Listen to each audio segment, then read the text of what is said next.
सदा हर परिस्थिति में हर व्यक्ति से सहनशील बनकर हर बड़ी बात को छोटा कर सहज पार करने की, सदा विस्तार को सार रूप में लाने की, सदा श्रीमत पर चल मौज की जीवन जीने की, बाप समान महावीर बन श्रेष्ठ आत्मा बनने की, सर्व के ऑलमाइटी अथॉरिटी परमपिता परमात्मा की हम आत्माओं के लिए आज की अव्यक्त मुरली से प्रजापिता ब्रह्मा समान महावीर बनने की शिक्षाएं। परमात्मा से कनेक्शन लूज होता है तो समस्याएं उत्पन्न होती हैं और कंफ्यूज होते हैं। परमात्मा कहते हैं कि कनेक्शन को ठीक कर दो तो सर्व शक्तियां हाजिर रहेंगी। कभी कनेक्शन जोड़ने में 1 सेकंड की जगह 1-2 मिनट लग जाए तो परमात्मा समझाते हैं कि हिम्मत हार कर कंफ्यूज नहीं होना है। निश्चय की नींव को हिलाना नहीं है, बल्कि मैं परमात्मा का और परमात्मा मेरा के आधार से नींव को पक्का करना है। तो परमात्मा वरदान देते हैं कि सर्व समस्याओं से मुक्त हो जाएंगे। बीज रूप अवस्था अर्थात सीड स्टेज, आत्मिक स्टेज बिंदु रूप अवस्था, ये शक्तिशाली अवस्था ओरिजिनल स्वरूप की स्मृति दिलाती है, जिससे पुराने संस्कारों को सहज परिवर्तन कर सकते हैं।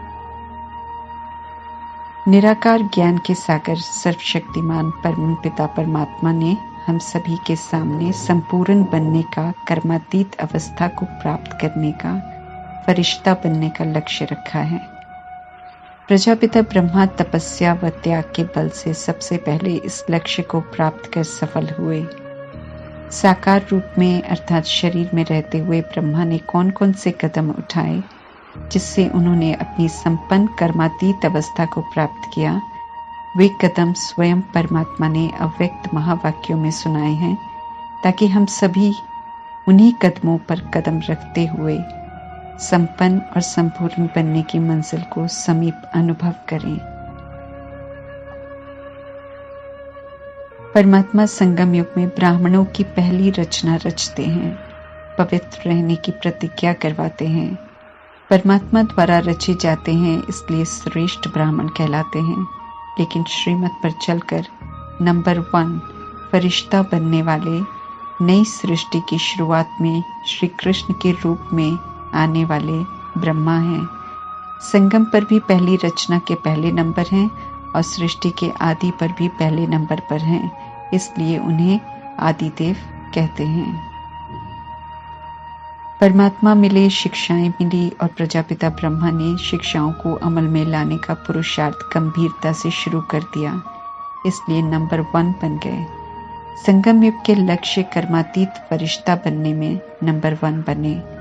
सब में नंबर 1 सिद्धि श्रेष्ठ कदम उठाकर प्राप्त की, कहीं इधर उधर नहीं देखा। पहले कदम में तन मन धन संपन्न संपर्क में सर्व रूप से समर्पण बन के दिखाया। दूसरा कदम सहनशीलता का उठाया। ये श्रेष्ठ कदम हैं जिनसे सिद्धि प्राप्त होती है। सिद्धि प्राप्त करनी है तो परमात्मा कहते हैं फॉलो फादर करो। परमात्मा का बनने से सर्व प्राप्तियां होती हैं, लेकिन इन प्राप्तियों को प्राप्त करने में विघ्न बहुत आते हैं।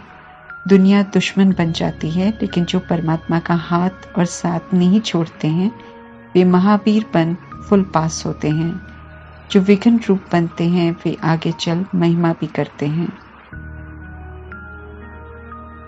संपूर्ण समर्पण होने से प्रजापिता ब्रह्मा को परमात्मा से सर्वश्रेष्ठ वर्षा मिलता है, लेकिन परमात्मा से विपरीत बुद्धि होकर चलने वालों से सबसे ज्यादा क्रोध, गुस्सा, गालियों की वर्षा मिलती रहती है।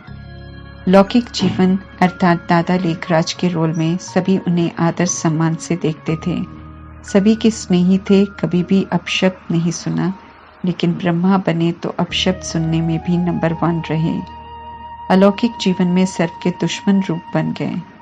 खूब अत्याचार हुए, लेकिन सहनशीलता के गुण और धारणा से सदा मुस्कुराते रहे, कभी भी मुरझाए नहीं।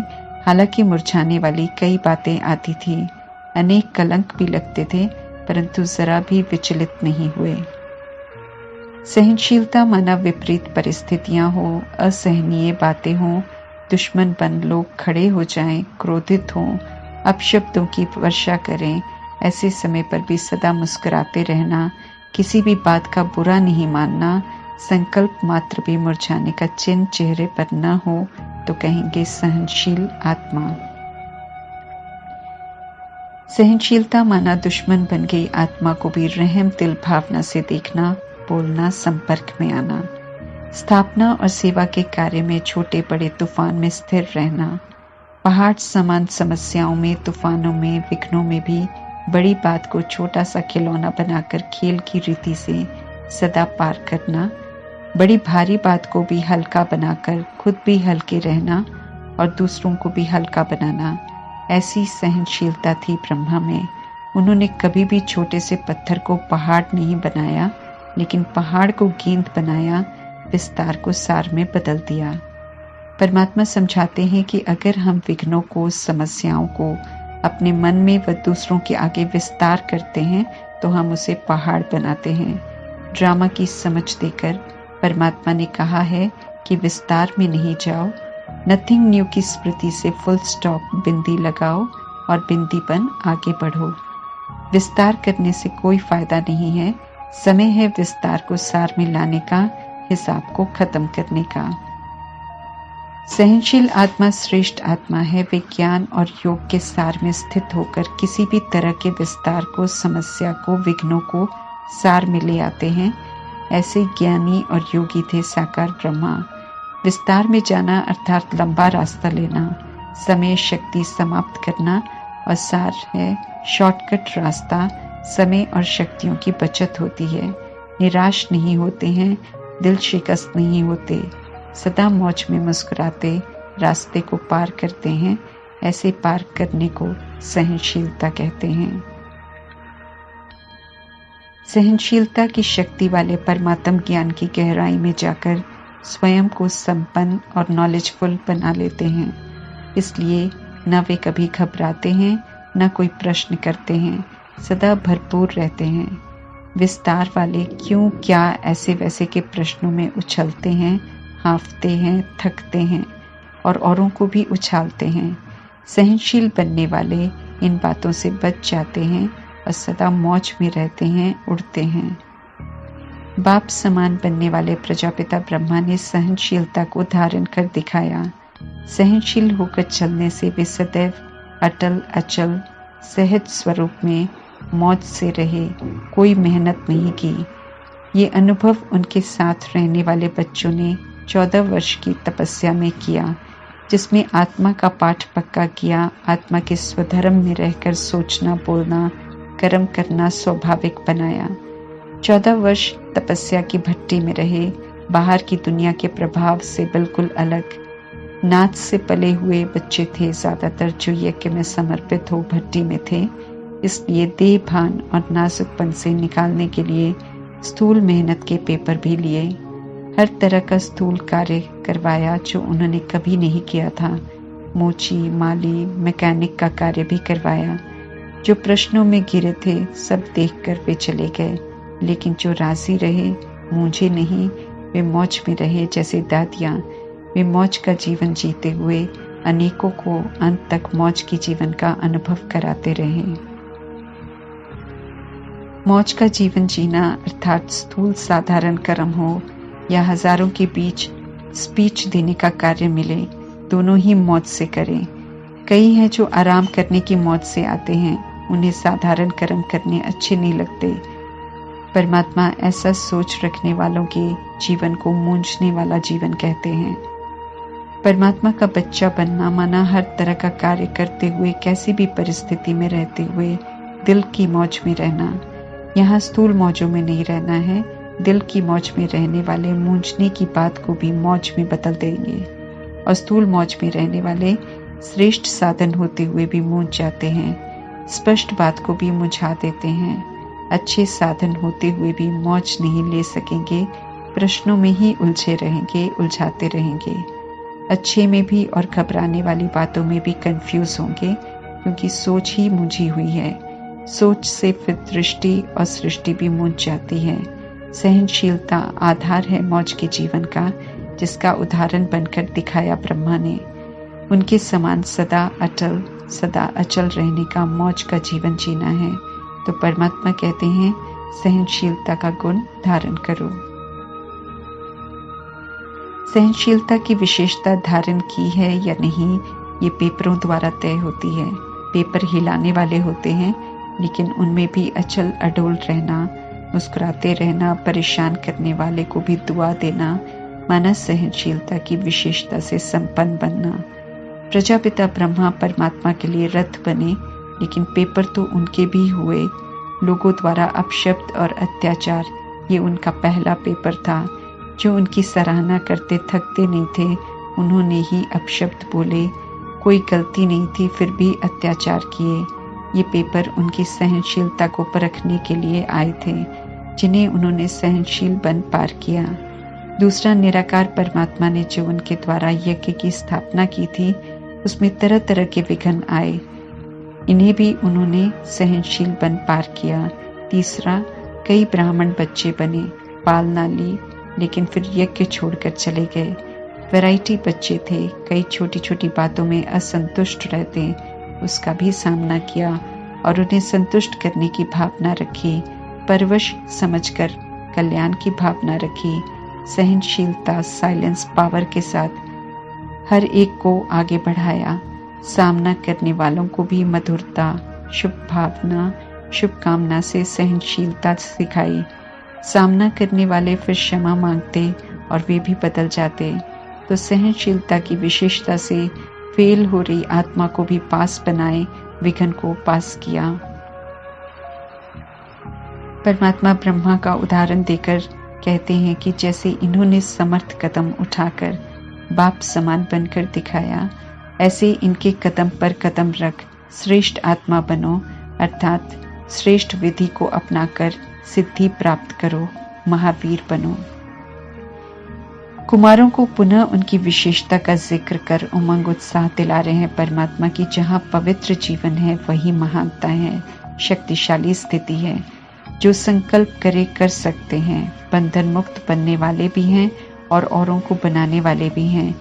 पवित्र रहकर औरों को भी पवित्र रहने का महत्व बता सकते हैं। असंभव को संभव कर सर्वशक्तिवान परमात्मा की महिमा कराने के, औरों को परमात्मा के संग का रंग लगाने के निमित्त बन सकते हैं।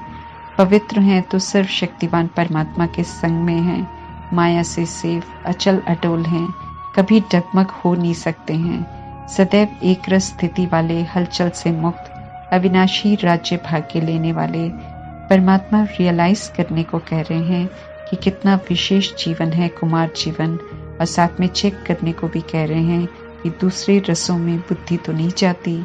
सब रस एक परमात्मा के संग अनुभव करने वाले बन गए हैं ना। जो अनुभव कर लेते हैं वे सदैव एक रस अचल अडोल रहते हैं, और ऐसे ही बच्चे परमात्मा को प्यारे लगते हैं। कुमारों को स्वमान भी दे रहे हैं कि सदा याद रखो कि हम अचल अडोल आत्माएं एक रस स्थिति में रहने वाले हैं।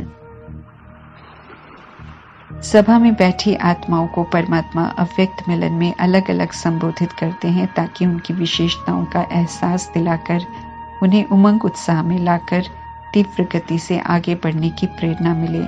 परंतु शिक्षाएं हम सभी आत्माओं के लिए होती हैं, जिस पर हमें भी ध्यान देना है।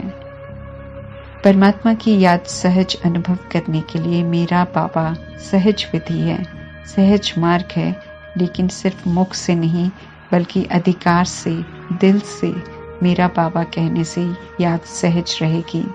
यही सहज पुरुषार्थ है, सहज योगी बन आगे बढ़ने का। अधिकार से, दिल से मेरा बाबा कहने से परमात्मा के खजानों के मालिक बन जाएंगे। भक्ति में हम सब सोचते थे कि भगवान को पाना मुश्किल है, लेकिन संगम युग पर परमात्मा स्वयं अपने बच्चों को ढूंढ लेते हैं और घर बैठे मिल जाते हैं। तो हम सभी कितने पद्मा पदम भाग्यवान हैं, कितना बड़ा भाग्य है, एहसास दिला रहे हैं परमात्मा। कभी संकल्प में भी नहीं सोचा था कि भगवान इस विधि से मिल जाएंगे। परमात्मा सहज मिलते हैं और इसी विधि से मिलते हैं, इसलिए ड्रामा में ये गायन होता है कि घर बैठे भगवान मिला। ये श्रेष्ठ भाग्य की स्मृति में रख, वह मेरा श्रेष्ठ भाग्य का गीत। खुशी खुशी गाते हुए, खुशी के झूले में झूलते हुए आगे बढ़ सकते हैं। शिव शक्ति कहते हैं भक्ति मार्ग में, परंतु यथार्थ अर्थ नहीं समझते हैं। संगम युग में परमात्मा और हम आत्माएं कंबाइंड हैं कि स्मृति और विधि से निर्भयता से इस ज्ञान मार्ग में चलते हुए सफलता मूर्त बनने की समझ मिलती है परमात्मा से।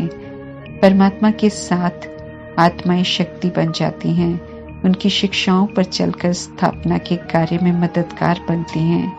निर्बल बन गई आत्माओं को परमात्मा शक्ति बना देते हैं, कंबाइंड बनने का अधिकार दे देते हैं। अभी हम उनके साथ रहने वाले बन गए हैं। ये रूहानी नशा सदा रहे, तो माया भी कुछ कर नहीं सकती है, क्योंकि सर्वशक्तिवान ऑलमाइटी अथॉरिटी सदा शिव सदैव साथ हैं।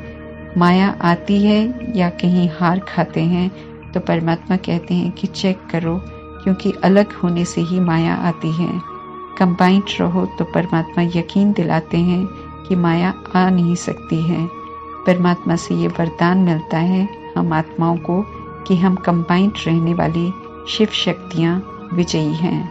परमात्मा कहते हैं सदा ये वरदान याद रखो तो कभी भी माया से हार नहीं खाएंगे और विजयी रतन बन जाएंगे। ओम शांति।